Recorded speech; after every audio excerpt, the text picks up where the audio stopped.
Konflik yang memanas antara pemberontak Houthi di Laut Merah telah menciptakan ketidakpastian dalam keamanan pelayaran internasional. Reuters melaporkan dampak serangan terhadap kapal-kapal di wilayah tersebut telah mengganggu lalu lintas pelayaran dunia dan memaksa sejumlah perusahaan pelayaran untuk mengubah jalur pelayaran kapal mereka. Laut Merah sebagai jalur vital bagi pasokan energi dunia yang menghubungkan Timur Tengah, Asia, dan Eropa menjadi fokus perhatian dalam dinamika harga minyak saat ini.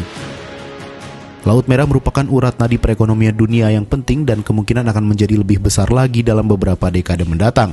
Dalam konteks geopolitik, hal ini perlu dilihat sebagai hal yang layak untuk mendapat perhatian kebijakan terpadu, selain fokus pada persoalan Timur Tengah yang konvensional dan luas dari para pembuat kebijakan di Amerika dan Eropa.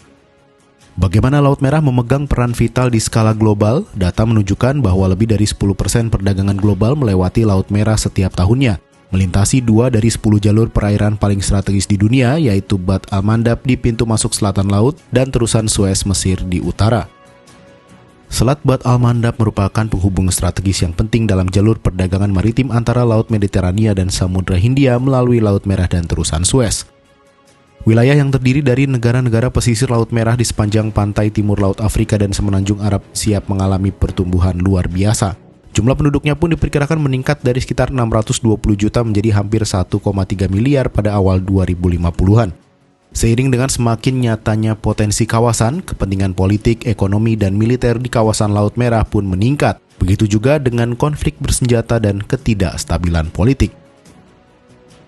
Di Laut Merah masih banyak tantangan lokal dan regional yang belum terselesaikan.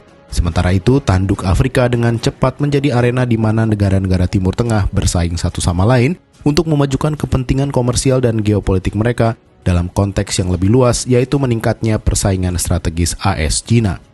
Mengingat ancaman besar terhadap stabilitas kawasan Laut Merah dan negara-negara pesisirnya yang berasal dari berbagai sumber, selain tingginya pertaruhan ekonomi perekonomian global maupun regional, tidak mengherankan jika kekuatan internasional mulai mengerahkan kekuatan militer mereka di kawasan ini. Saat ini terdapat lebih dari selusin instalasi angkatan laut yang dioperasikan, setidaknya 11 negara di kawasan Laut Merah, dan beberapa angkatan laut lainnya termasuk Rusia menikmati sejumlah hak di berbagai pelabuhan. Salah satunya Djibouti yang telah menjadi pusat utama kehadiran militer asing dengan menampung fasilitas angkatan laut Amerika Serikat, Prancis, Italia, Jepang, dan Cina.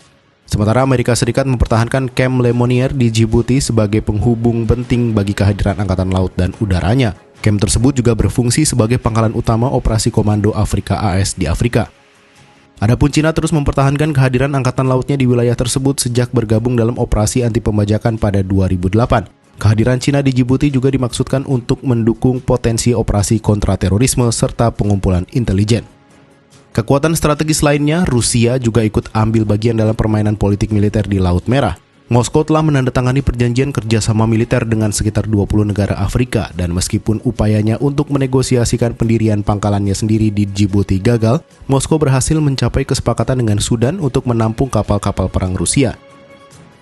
Dengan perannya yang sangat strategis tersebut, Laut Merah diperkirakan menjadi arena pertarungan perebutan pengaruh geopolitik dan geoekonomi di dunia.